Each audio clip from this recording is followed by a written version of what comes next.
Olá, bom dia a todos. Para quem não me conhece, meu nome é Márcia Desan.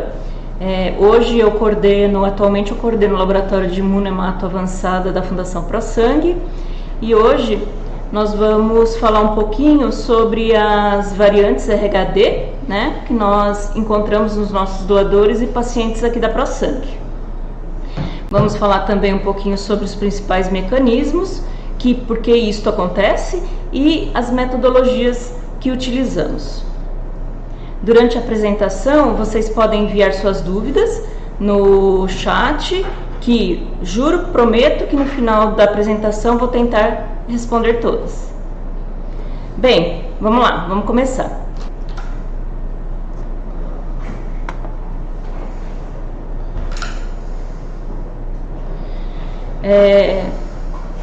O título da aula é Frequência de Variantes RHD nos doadores e pacientes aqui da Fundação ProSangue.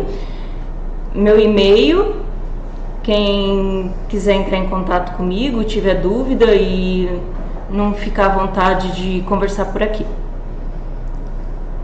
Então vamos dar uma introduçãozinha no sistema RH. O sistema RH, ele é composto de 5 principais antígenos: D, C grande, C pequeno, E grande, E pequeno. Esses 5 principais antígenos, eles formam um complexo de 8 haplótipos do sistema RH, né? 4 haplótipos associados à presença do D, do antígeno D, R1, R2, R0 e RZ, e mais 4 haplótipos associados à ausência do antígeno D, R', R2', RR e RY. E o antígeno D, ele é o mais importante clinicamente, né? Ele normalmente ele está envolvido em reações transfusionais hemolíticas, e na doença hemolítica do feto e do recém-nascido e na anemia hemolítica autoimune. Atualmente, no sistema RH já foram descritos 63 antígenos, né? E um dos últimos antígenos descrito foi o CE, o último antígeno descrito este ano foi CE-TW. Existe uma página na web, né, do ISBT, web.org, que todas essas informações atualizadas, que foram atualizadas agora em junho de 2021, está aberto para todo mundo consultar. O sistema RH, ele é o mais complexo, ele é codificado por 2 genes, o gene D e o gene RHCE. O gene D codifica o antígeno D, o gene CE codifica os antígenos C grande, C pequeno, E grande e E pequeno. Eles são organizados em 10 exons, cada gene, e está localizado no braço curto do cromossomo 1. Já a proteína, o modelo estrutural da proteína, ela é composta de 417 aminoácidos, 6 alças extracelulares, 12 alças transmembranares e 7 intracelular. Esses 2 pesquisadores, o Wagner e o Feigl, eles propuseram um modelo RH, onde esse modelo é composto de 2 genes estruturais, o D e o CE. O gene CE, ele foi clonado em 1990 e o gene D em 1992. É bem interessante que o gene D é um gene duplicado de CE. Sendo assim, o gene CE, ele é o gene ancestral, o gene selvagem. Entre os genes, existe um outro gene que ainda é muito estudado, chama TMEM50A, que está localizado entre D e CE. O gene D, ele é flanqueado por 2 caixas rezos, que encontra-se aqui em azul e vermelho, né? E quando o gene D está deletado, isso significa os indivíduos que são RHD negativo, essas duas caixas rezos aqui, elas viram uma única caixa rezos híbrida. O sistema RH já começa a complicação por aí, né? E os genes D e CE, eles têm orientações opostas. E agora eu vou explicar um pouquinho também para vocês o porquê que ocorre tantas variantes desses genes, tanto no D como no CE, né? Então, isso ocorre devido à orientação opostas desses genes. E quando o cromossomo se dobra, os dois genes se tornam adjacentes no formato de um grampo de cabelo, hairpin, que essa disposição dos genes facilita a troca a troca gênica entre eles. Quando isso acontece, parte do gene D é substituído por gene C, gerando as variantes híbridas.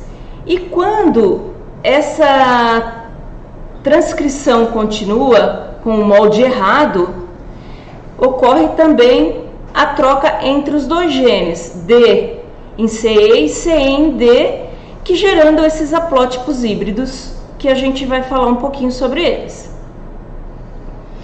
O antígeno D, o antígeno D comum, a ocorrência dele é de 85% em caucasianos, 92% em negros e 99% em nativos americanos e asiáticos. O fenótipo D comum, ele tem uma variação de 10.000 a 33.000 números de sítios antigênicos por hemácia. Já o fenótipo variante, que inclui aqui D fraco e D parcial, DEL, varia entre menos de 50 epítopos por hemácia até 10.000 epítopos.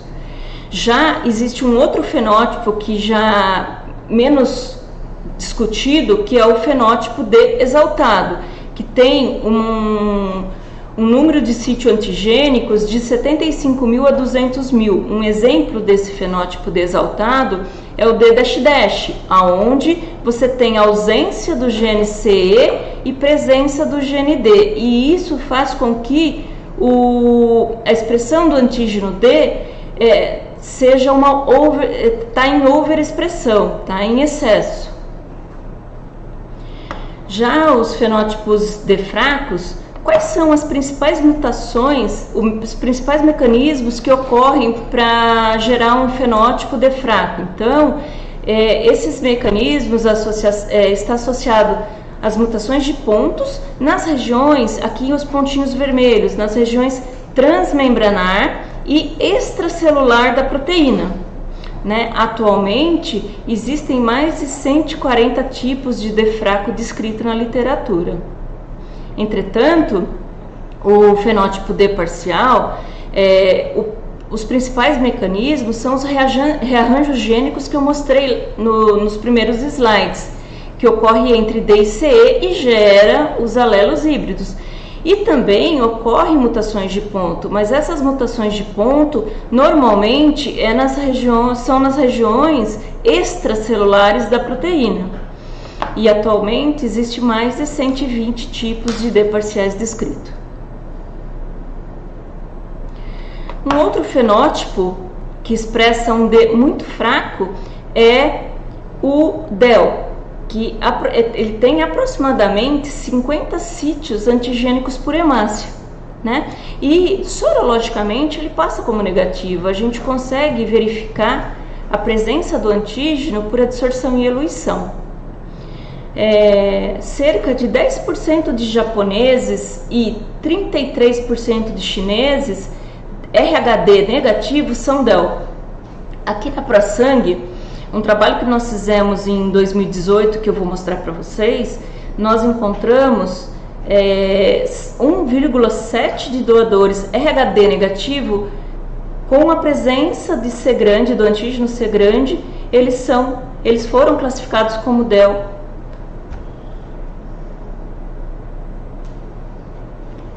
Então, como que foi realizado esse trabalho? Esse trabalho, de 2014 a 2018, esse trabalho, o pessoal lá da sorologia de doadores, eles separavam todas as amostras para a gente que eram classificadas como RHD negativo, mas tinha a presença de C grande ou E grande.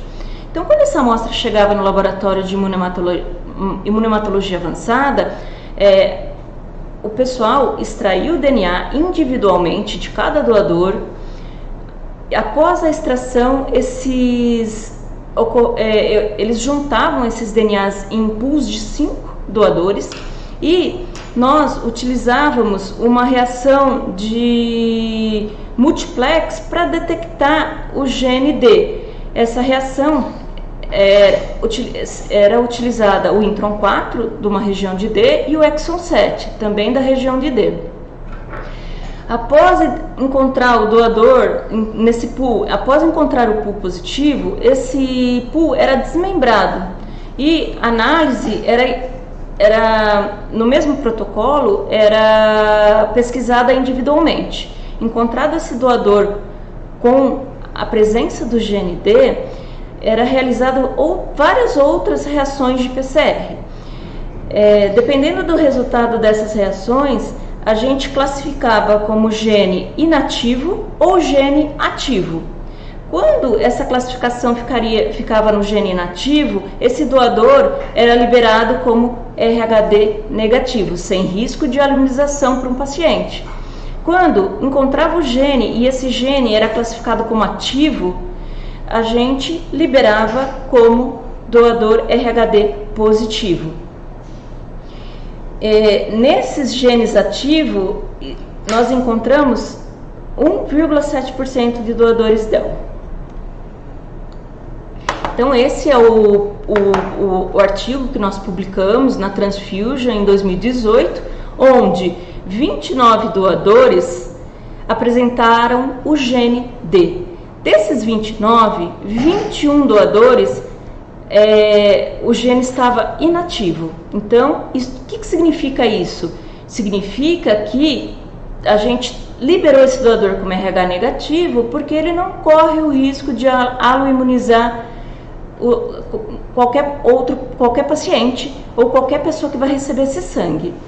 E 8 desses 29 apresentaram o gene ativo, que corre o risco de aloimunização para o paciente. Desses 8 doadores DEL, doadores com um gene ativo, 7 foram classificados como DEL. O mais encontrado aqui na ProSangue foi o DEL1. Nós encontramos 4 indivíduos, 6,9%. O DEL32 foi encontrado num único indivíduo e o DEL37 em 2 indivíduos. E é muito interessante que todos os doadores classificados como DEL, eles tinham a presença do C grande, né? Do fenótipo C grande positivo. Num outro trabalho que nós realizamos aqui na ProSangue, agora diferente do RHD negativo, a busca de variantes em RHD negativo, a gente fez uma busca de variantes em RHD positivo com baixa expressão do D.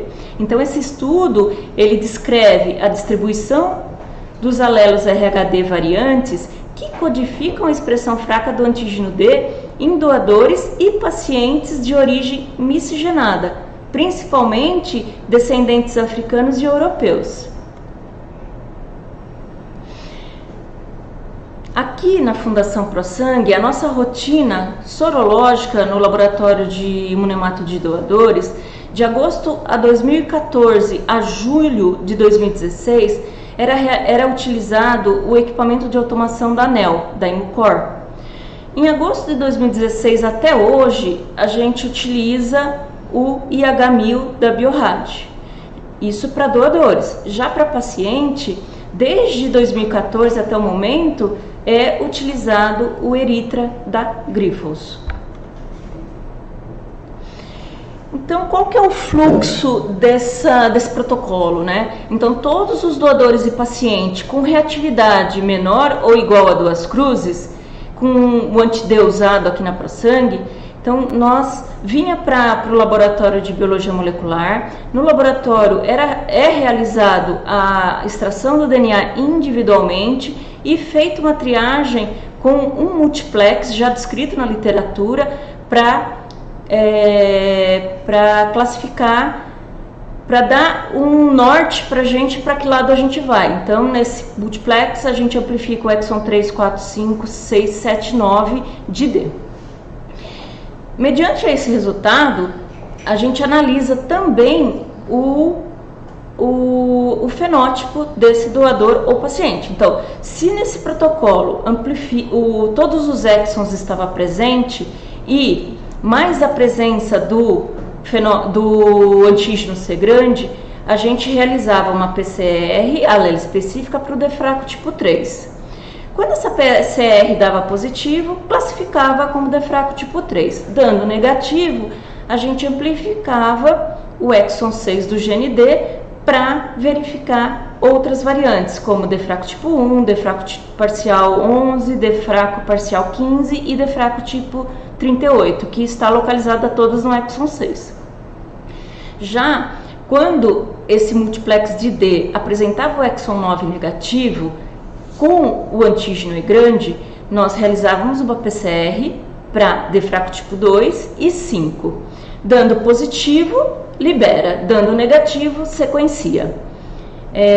E um outro caso são os indivíduos que apresentavam o exon 4 e 5 negativo, de D, né, com o fenótipo C grande negativo e grande negativo, R0. Era realizada uma PCR para DFRACO tipo 4, descrita em 2001, que na verdade hoje ela é classificada no cluster de DAR, né? Então, essa PCR dando positivo, era realizado o sequenciamento do exon 7, se positivo, concluía como DAR.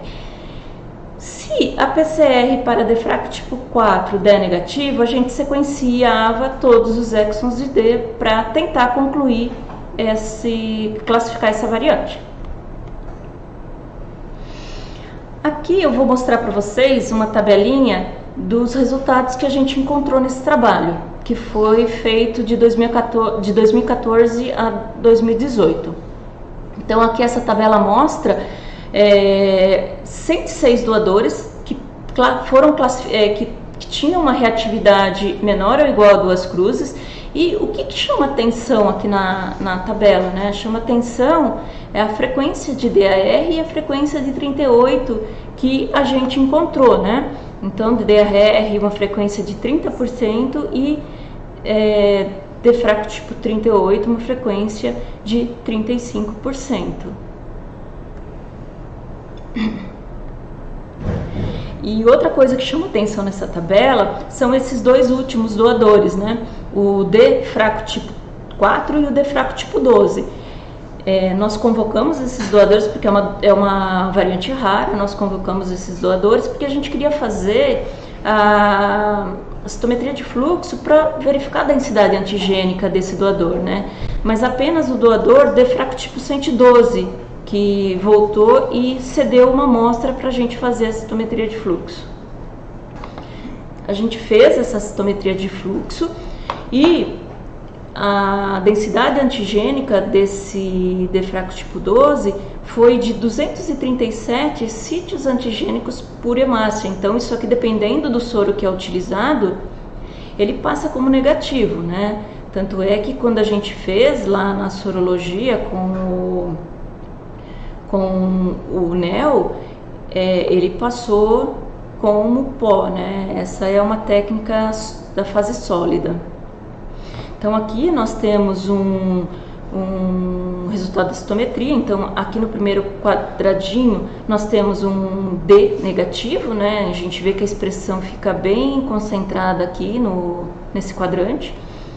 Já no segundo quadrinho é um D normal, um D comum, então você tem uma maior expressão de D, e esse é o DFRACO tipo 112, então você vê que ele não expressa tanto que nem um D comum, né? Ele tem uma baixa expressão aqui.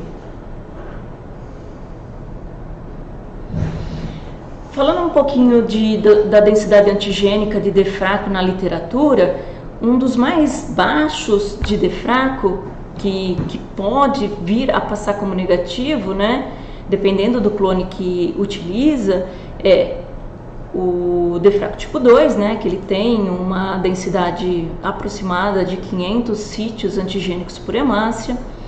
O DFRACO tipo 5, a densidade dele é um pouquinho menor que o 2, né, 300 sítios por hemácia. E o DFRACO tipo 11, 200 sítios por hemácia.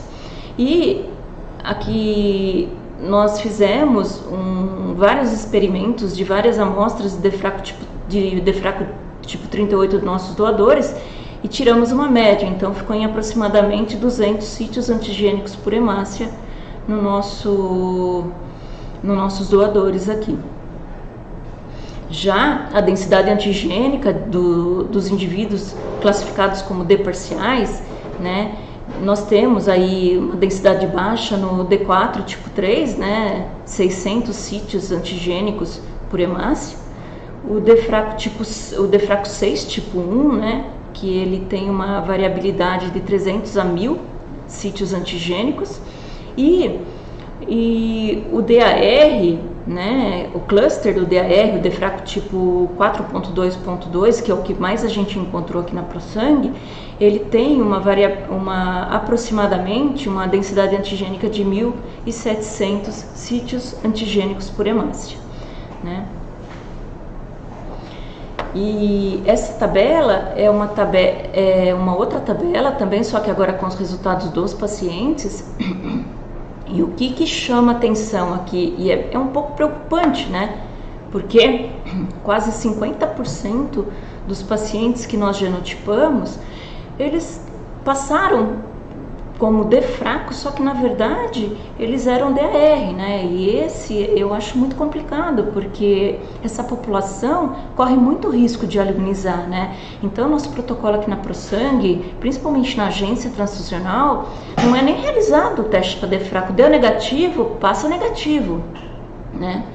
E esses doadores DAR, quando as meninas estão lá fenotipando no gel e elas encontram um gel da Grifols que a gente usa na agência, quando elas vêem uma reação de 2 cruzes nos 2Ds, elas recomendam sangue RH negativo mediante a nosso estoque e manda a amostra para a gente fazer a parte molecular, né? Depois desses resultados que a gente encontrou aqui na ProSangue. Então, em cima de tudo isso que a gente encontrou aqui, a gente fez uma associação das variantes D e haplótipos, porque isso define muito para que lado a gente vai seguir, né, para não ter que ficar fazendo um monte de reação de PCR, gastando um monte de dinheiro, né. Então, quando a gente está diante de um haplótipo R1, com a presença do C grande, a gente já segue para o protocolo DFRACO tipo 1, DFRACO tipo 3, 11 e 38. Quando a gente está diante de um doador ou paciente com um haplótipo R2, já direciona para DFRACO tipo 2, DFRACO tipo 5. E quando a gente está diante de um indivíduo sem a presença de C grande ou E grande, o R0, vai direto para DAR. Então isso, e assim, em 98% dos casos é batata. São poucos os casos que escapam desse protocolo. Então, qual que é a nossa rotina aqui da ProSangue, né? Então, finalizando, os doadores variantes RHD com menor ou igual 2 cruzes na parte sorológica, quando essa variante está encontrada em pacientes, a gente transfunde RH negativo e aguarda o resultado da biologia molecular. E o que é feito na investigação da biologia molecular? Então, é feito, quando o resultado é DFRACO tipo 1, 2 e 3, a gente não tem dúvida e transfunde RH negativo. Mas quando é encontrado um DAR, um DFRACO tipo 4.0 um DFRAC parcial 11 ou 15, ou outro tipo de variante que não seja 1, 2, 3, a gente transfunde RH negativo. Já em doador é mais simples. O doador deu qualquer pozinho no gel, o pessoal já libera como positivo, manda a amostra pra gente até sair o resultado. E o que a gente tira disso tudo, né? Então eu coloquei esse recado no final porque a gente tomou um susto quando a gente viu o resultado desse paper, né? Então quase metade dos doadores aqui da ProSangue e pacientes com baixa expressão de D, eles foram classificados como D parcial DAR, né? E consequentemente eles correm o risco de aluminização. Então, qual que é a recomendação nossa aqui da ProSangue? Então, todos os receptores de sangue de origem miscigenada devem ser transfundidos com sangue RHD negativo e, no caso de gestante, receber a imunoglobulina até a conclusão dos testes moleculares. Diferente com as orientações na população europeia, né? Eu acho que cada população tem um perfil diferente, né? Então a nossa população, metade da nossa população de pacientes que a gente atende aqui na ProSangue é DAR, então eles correm o risco de aluminização.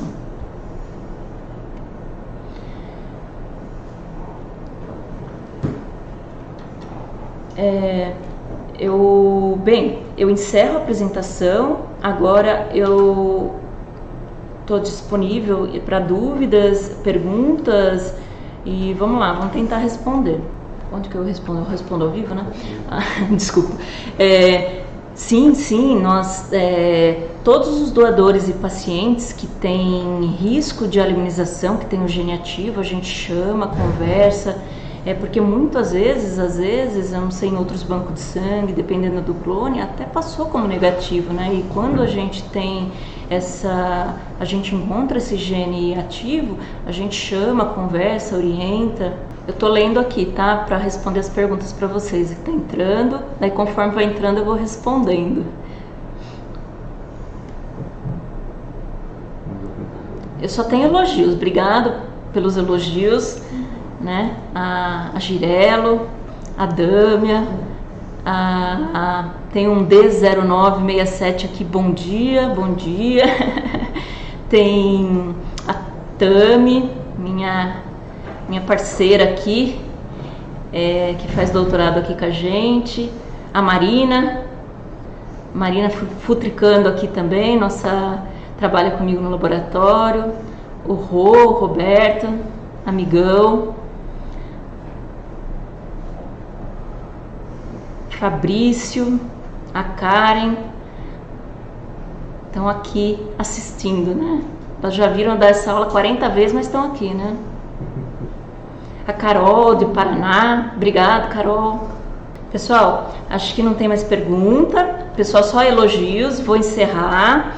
Eu quero agradecer a participação de todos, e se houver mais dúvidas, pode escrever no e-mail da divisão de intercâmbios, que está aparecendo aqui para vocês, pode escrever no meu e-mail, e um grande abraço a todos. Até a próxima.